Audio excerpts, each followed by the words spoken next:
babes, welcome back to the channel, or welcome if you are new. For those that don't know me, my name is Brandy. I am the host of the Be Real Babe Show, a spinoff of the Be Real Babe podcast. And today, if you're tuning in as it launches, it is Wednesday. That means it's internet insanity. And if you've been following over the last couple of weeks, we've been keeping up with the Diddy trial. Now I am a couple weeks behind, and I have realized that. So this week I'm going to go through quote unquote week 3, even though it'd probably be more like week 2 of testimonies. I already did part 1 and part 2 the last 2 weeks, so now we're going to catch up to week 3, and then I decided that I'm going to launch an extra long one next week to get us kind of caught up to more live time, because I'm going to be taking a break in July from posting the show. The podcast will still be posted because that's going to be recorded and ready to go, but I'm going to take a month off of recording and uploading. And for those that make content or have a business that requires you to be doing shit every single day nonstop, you get it, right? It's just a little thing. So very excited to take a break, but super stoked that the last 3 or 4 months have gone so well. And thank you guys so much for tuning in. So if you are interested in listening to what I found for the quote unquote week 3, week 2 of testimonials for the Diddy trial, stick around and we'll jump right in.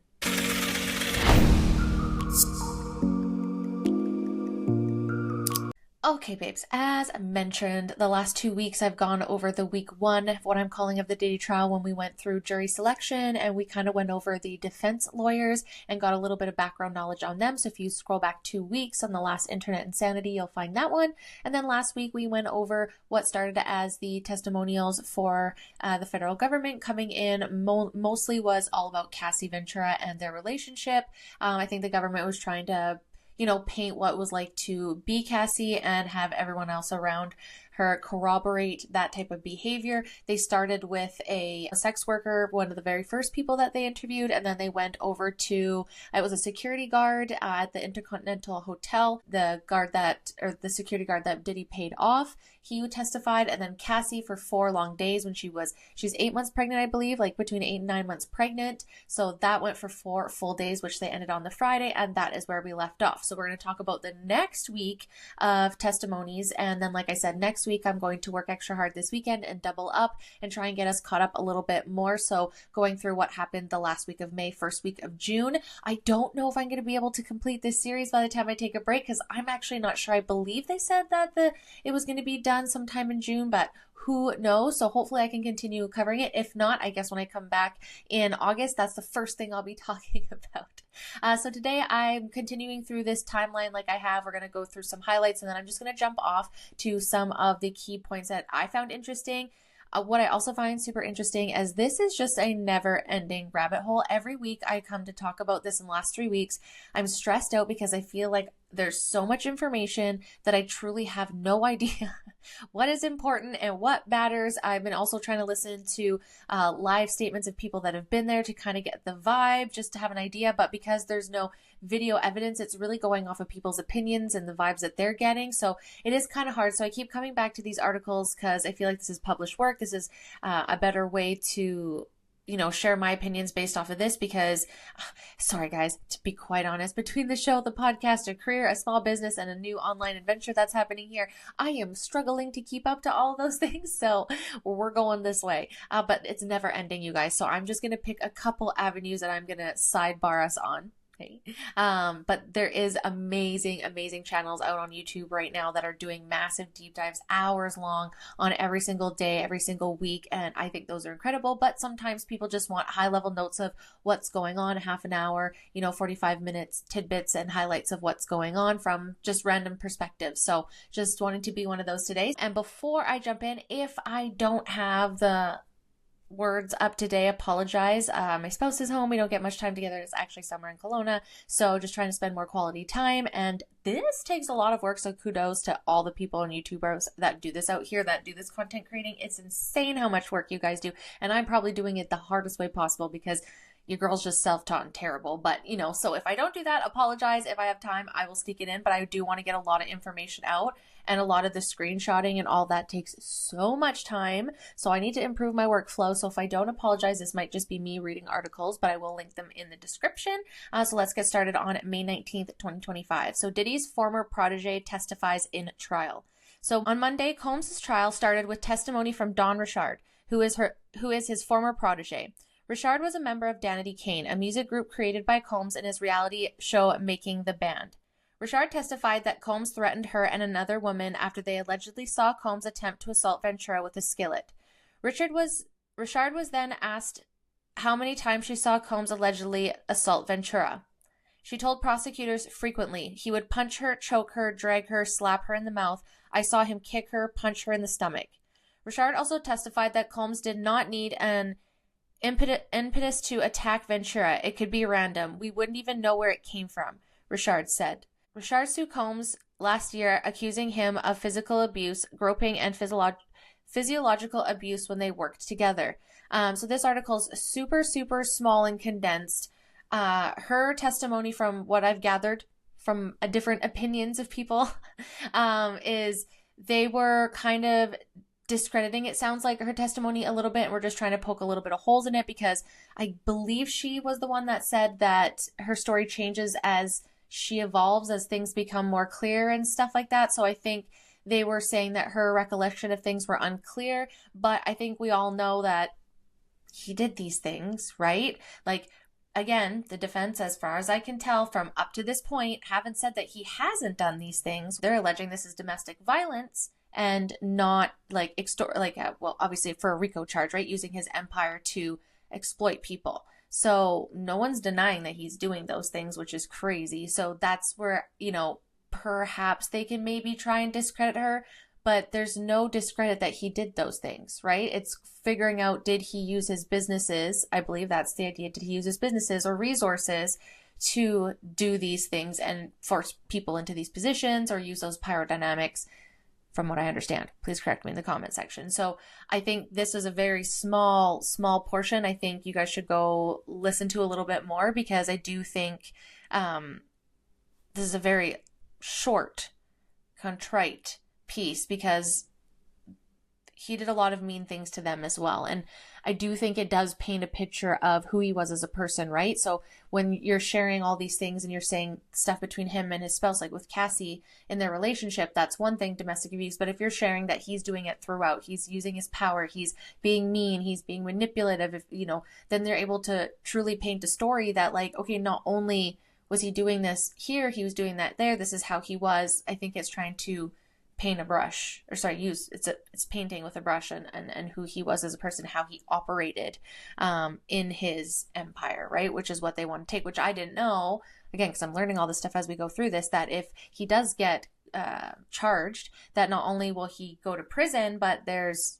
from my understanding, they will seize his assets, because it's a RICO case. So if there was somewhere where abuse happened, and let's say it was a studio that happened in, it sounds like maybe the government could go after that studio as well. So I think what happens in these kind of cases is that people will give up information to protect themselves, because it is such a serious case, right? So I think when they're trying to, again, poke holes in, well, you're remembering things incorrectly, maybe she forgot some of the details, or some of them are a little bit different than what she remembers, but I think she very much could validate that he was that kind of a person, because she experienced herself in different ways, right? So again, showing it wasn't just domestic violence and abuse, that he was doing these things all over the place. Maybe all of it wasn't sexual, but using his power and his ability and people's futures. And I think just in general, we know that there's a power dynamic that way. I don't know why we have to prove that in court, but anyways, interesting. So again, if you guys want to dive deeper into Don Richard, I highly suggest that. Like I said, I only have a certain amount of time, and I really got to get caught up. So the next episode, maybe I'll dive a little bit deeper, but for now, go have a look for her testimony, and let's carry on. So Diddy's former personal assistant takes the stand. So we're going on to May 20th, 2025. On Tuesday, Combs' former personal assistant, David James, took the stand again. James worked for Combs from 2007 to 2009. On Monday, he testified, saying one of Combs' staff members pointed to a photo of the rapper on the wall and said, "That is Mr. Combs' kingdom. We're all here to serve him." James also said Combs had described Ventura as multiple and said, "She's good. I got her right where I want her. She's young." He also said that he told Ventura to leave Combs after seeing how he allegedly treated her. Ventura allegedly said, I can't get out. Mr. Combs oversees so much of my life."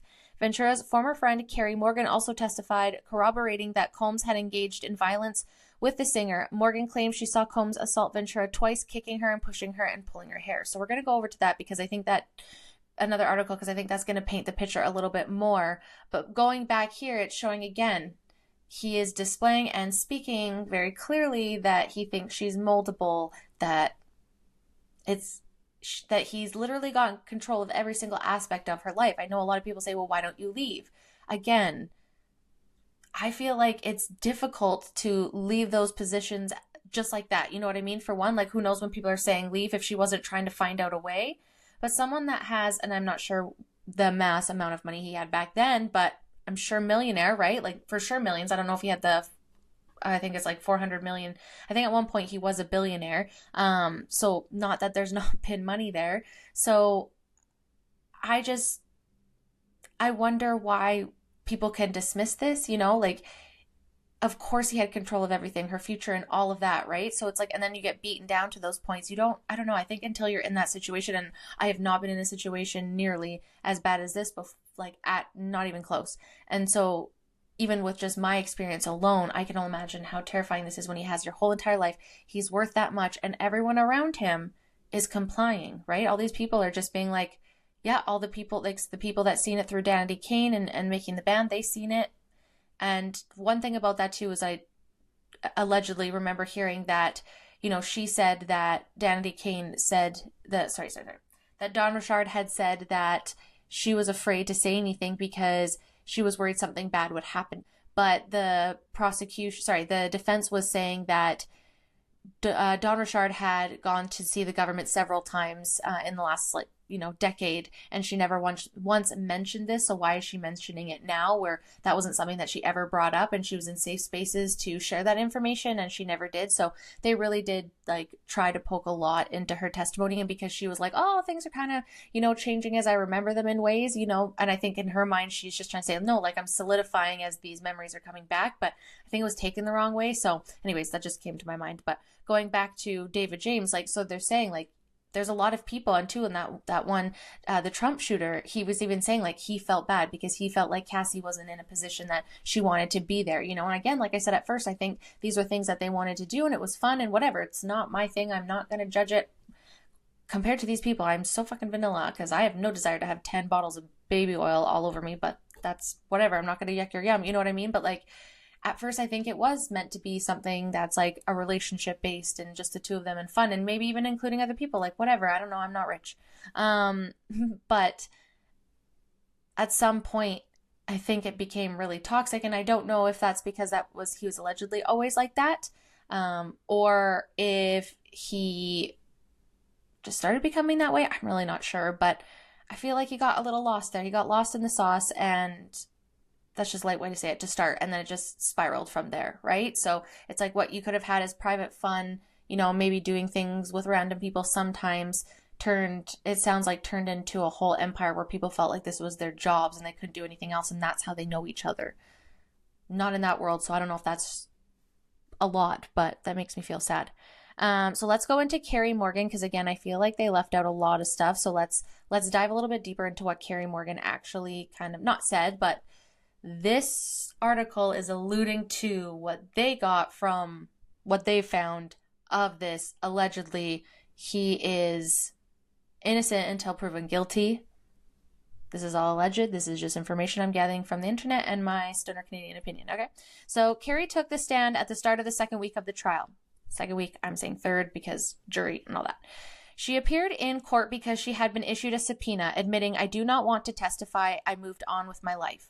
In court, Kerry described Diddy as a man who could be very aggressive. She also testified that Combs would get mad at Cassie and that her friend lost her spark and confidence when in a relationship with the rapper. She noted one incident when she and Cassie were on holiday in Jamaica and Diddy flew out halfway through the trip. Morgan said Cassie had gone to the bathroom, and after a few minutes, Sean said she was taking too long and he left me, and then I heard her screaming. It was guttural, terrifying. I heard her screaming, so I went to the long hallway. They were coming out of the master bedroom, and he was dragging her by her hair. She detailed another time when she was with Combs and Ventura at a house the defendant was renting in Los Angeles, Hollywood Hills. She alleged that she saw Combs hit and kick Ventura. Morgan testified that she begged that she then begged Diddy security guard Ruben to do something, but he refused. But she also said that she and Cassie had talked multiple times about why she didn't leave Diddy. I wanted her to do what she wanted to do, but I told her she should leave him, Morgan said. And she said she could not because of her job, her car, her apartment. She then discussed the alleged attack that ended her and Cassie's friendship. That day, Morgan alleged that she was at Cassie's house when Combs came into the singer's apartment. Cassie was in the bathroom and Morgan said she was in the living room at the time. She told the court, he came up behind me and choked me and left finger marks on my neck and then hit me in the head with a wooden hanger. It hit me behind my right ear. Morgan added that she went to the hospital for a concussion, noting that she was dizzy and vomited a few times. She hired a lawyer but did not file a lawsuit, which is when she was paid the $30,000 from Combs through Cassie and told that she needed to sign an NDA. We haven't spoken since, Morgan revealed. The last time I spoke to Sean was the night of the assault, and the last time I saw Cassie was when I signed the NDA. When she was cross-examined, she admitted the reason I stopped speaking to Cassie was because she was not supportive of me after that incident. I draw my line at physical abuse. She added, Cassie said it was through him, the money wasn't coming from her. She was the go-between. I did not demand money from anyone. She offered money to close the case on it so I don't sue anybody and say anything public about it, Morgan said. All I got was $30,000. And that's so fucking hard, man. Like watching your best friend go through those things. And maybe they weren't best friends. Apologies if I just assumed that. But from what I was getting from the understanding is that they were pretty close. And I mean, enough to where she knew these things, where he felt comfortable enough to do that. Maybe he just did that. But, you know, I often wonder, like, do people pick certain people? Like what entices them to do this to certain people? Is it like a gender? Because I don't think so. Because I think he was abusive and mean to other people, but I don't know. I'm not 100%. I haven't come across that yet as I'm just going through this. As the weeks are going, it seems to be, like I've said, majority women. I think we have heard, you know, the men testify when it comes to being paid off for things and when it comes to the sex work, but not necessarily that they've suffered any physical abuse from Diddy. I haven't found that yet. So perhaps that'll alleged abuse, but perhaps that'll come up. There's other things that we're going to talk about next is obviously Kid Cudi's testimony, and we'll talk about that. But it's, again, different. It's not physical, sexual abuse like with the women and this kind of power dynamic in this way. We're going to see it another way. And again, I think that's what perhaps the prosecution is doing, is trying to paint a picture again with all of these different entities. It wasn't just domestic abuse. It wasn't just domestic violence between Cassie and Combs. It was a roundabout way. Everybody in his life that he was working for him, working around him, like that's what was all Cassie's friends. She didn't really have many friends. I think that's why Morgan was so important, because she was an actual friend of hers versus everyone else was, because they all worked together, because they were artists, because they're in the industry, they were Diddy's friends. So I think that, you know, must have been a really scary spot for both of them, because, you know, obviously it's hard to leave your friend in that situation, but at the same time you have to protect yourself. And like she said, her lines, you know, abuse. And as much as you want to save your friend, you could say what you can say. And if they can't get out of it, that's like, there's nothing you can do. And so I'm sure now she's super glad to know that she's out of it and living, you know, a way better life and trying to heal. But I'm sure that the damage is done. And hopefully one day that they can move past that. But if not, at least, you know, hopefully there's validation on both ends there that wasn't okay. And yeah, I hope they both heal, and I'm glad that they were able to say their piece. And I also am glad that, I believe, and correct me if I'm wrong, that NDAs are null and void when there's crime. I believe that's how that works. Like you can have NDA, but if it's like the government's asking you and subpoenaing you, you can't really just be like, well, I signed an NDA, you can't say anything. I think that kind of makes them null and void, I do believe, but I'm not American and I don't know how it works in Canada either. So comment and let me know, but I'm assuming because she signed one, she took the money, and now she's saying something, he could technically sue her, right? Isn't that how that works? So there's got to be some sort of loophole there. But yeah, this part just kind of broke my heart, because I can just imagine what that's like, watching a friend go through that kind of abuse and seeing someone take over your whole entire life. Again, regardless if they get him on the RICO, she still did get abused. That did get settled. That's not a question. So, you know, but it's, again, they're trying to paint the picture of, yeah, but look at all these different ways. They're confirming all this stuff happened. They're confirming that people in his work did nothing to help, that they knew that it was happening. This is not a secret and a one-time thing, that other people were afraid. And I know there's a lot of objections about people asking questions or alluding to his past violence, his past alleged getting people removed. You know what I'm saying? Because they're saying that it's painting this picture. And it's like, but if that if those are facts, and I'm not saying that they are, like, he is a violent person. Why are we denying that? Right? So just interesting. So this part does my heart, and I hope they both heal from that. Okay, so moving on, we go to the investigator who planned Diddy's raid in Miami takes the stand again. So May 21st, 2025, Special Agent Gerard Guénon of Homeland Security Investigations took the stand again Wednesday. He is one of the agents who helped plan the raid on Diddy's home in Miami in 2024. Guénon said that agents used an armored vehicle to get through Diddy's security gate. They also had teams on boats with a total of about 90 federal agents being deployed. That's so many. Agents found parts of 2 AR-15 rifles among other items on the rapper's property. On Wednesday, Tenny Garagos, one of Combs' attorney, questioned the measures that were taken during both raids on Diddy's homes. Garagos also asked, so HSI determined it would come in by land and by sea to secure the property. Guénon said the search was conducted after Combs and his family left and over 500 images were taken. Guénon also said the federal investigation into Diddy started shortly after Ventura filed a civil lawsuit against the star. So that was in 2023. So he is saying that they were watching him, and that federal investigation started in 2023. So who knows when in 2023? That could be a year and a half ago. That could be 2.5 years if they started at the beginning of 2023. I can't remember exactly what month her lawsuit was in. But that's super interesting because they obviously felt like, and again, I don't know, because I don't love government overreach either. So maybe this was a lot, because was it really necessary? Was there a bunch of people? Was he going to put up a fight? Did he have an army? I don't think so. So probably not that much is needed, but I don't know anything about those things. So I'm not going to say what's right or wrong, but you're also a criminal. So you can't really be mad about it. And whether that's like abuse or not, I think it's still illegal to abuse people just because you went out of court. But you guys let me know. Anyways, not that stuff isn't important and these ones aren't important. That, like I said, I just wanted to highlight the 2 others. But we'll continue on what happened in the week as well. On May 22nd, another Diddy assistant tells jurors he was strict and demanding.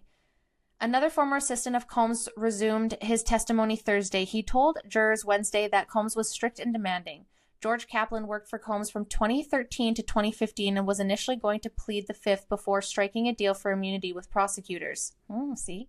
Prosecutors said Kaplan would still be prosecuted for perjury if he lies. Kaplan told jurors that he had purchased drugs for Combs 2 times when he worked for him. He also said, similar to Combs' other assistant, that he would set up hotel rooms for Combs ahead of time. He said that included putting out baby oil and lubricant and helping clean up after. That's a terrible job. Ugh, just thinking about that. Ugh. Nope. On Thursday, Kaplan testified that Combs security staff gave him $50,000 to carry on a private jet. He also said he would go to Western Union and get thousands of dollars at a time for several different occasions. So again, from my understanding, in RICO case, trying to prove that he's using his empire to do these personal things and things that people didn't want to do and kind of sex trafficking things, right? So it's showing right here that he used his assistant to go and clean the rooms and go get drugs and go get money. I don't know. I don't have an assistant, so I don't know if those are normal things to do, but I would say that falls more in a personal thing. I don't know if you need that to be a music mogul. Maybe you do, but those are illegal. So keep it legal, and then like maybe don't hire people to do stuff for you that work for your company too, right? It's like, I don't know how that works, but maybe just find someone that can live rent free or something and run your drugs. I don't know. But as soon as you put them on the books and then you get them to do your dirty stuff, I don't know. I think that's probably a little bit harder to argue. I know they will because they're professionals and I wouldn't be able to. So I'm just guessing, but I'm sure that that's not a positive for the defense. So it continues on. A former assistant says he saw Diddy assault Cassie on a private plane. Kaplan told the jury he saw Combs assault Ventura on his private plane in 2015 and on a trip to Los Angeles. He said he heard glass breaking, and when he turned around, he saw Combs with a whiskey glass in his hand. There was tremendous commotion and a scuffle, and then after the glass crash, Cassie screamed, "Isn't anybody seeing this?" Kaplan claimed, and said that no one intervened. He then heard more glass crashing and said Combs told Ventura to stay in the back of the plane while he came out to the front to sit. Kaplan said that Combs appeared even-keeled and no one checked on Ventura. When he was questioned on why he stood by and watched, he said he didn't want to lose his job. He couldn't believe my good fortune to be working for such an icon. Ugh. Kaplan allegedly gave his 3-month notice after the incident, telling Combs it was due to his father being diagnosed with prostate cancer. He told the jury that after the plane assault, he saw that Ventura had a black eye and Combs had sent him to get anti-inflammatory medicine for her. I had been a fan of his since I was a child. I kept lessons from him to this day, Kaplan shared with the court. So again, this is where hopefully this is being painted, but where I just think, again, you're using your power and your influence on all people around you, not just the people that you're physically hurting, mentally hurting. You are using your power for people that really care about you in multiple ways, whether that's family, whether that's fans, whether that's employees, to carry out gross shit that they probably wouldn't normally do if it wasn't the circumstance. Or maybe they're just shitbag people. I don't know. I don't know these people. But it does, when people say that they would do the right thing, sometimes I wonder if they just say that, because then you hear circumstances like this with how many people, for how long this went on for, publicly happened. It wasn't like it was just behind closed doors in the last little bit. Like, there are a lot of people in this industry that knew that, and how it just gets pushed under the rug. It makes me so sad. But let's go on to the last one we're going to talk about today is Kid Cudi testifies in Diddy's trial. So I do not remember this case live at the time. I'm not sure where I was, to be honest with you. But I didn't know that there was hints of something happening with Kid Cudi in Cassie's lawsuit, allegedly. And so people had speculated what things were about, but no one knew the depth until this trial. And so he ended the week on May 22nd. Kid Cudi began his testimony on Thursday and was escorted in by U.S. Marshals and Homeland Security. So we're going to go over that as well, because I think that's another big important one. That's another sidebar that's showing, like, yes, it has to do with Cassie. Yes, it has to do with, like, relationships in a sense, but it's also showing that, like, he doesn't get his way. He doesn't like stuff, and this is allegedly what happens. Kid Cudi testified in Sean Diddy Combs' sex crime trial, and he's revealing what Cassandra Ventura told him of the embattled hip-hop mogul. Cudi, who was romantically involved with Ventura in 2011 within the decade she spent on and off with Combs. While on the stand on May 22nd, the rapper said that Ventura told him that Combs would hit her and sometimes kick her. He said around Thanksgiving of 2010 when she was telling me she was having problems in her relationship. During his testimony, Cudi also described receiving a call in December 2011 from Ventura who he said sounded scared and told him that Combs had found out about their relationship.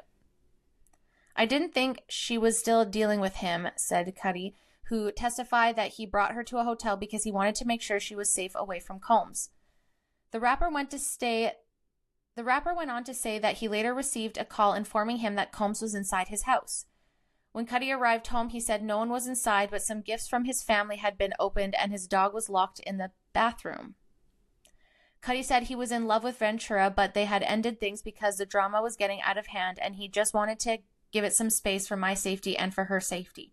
When asked why he had safety concerns, Cudi responded, because I knew Sean Combs was violent.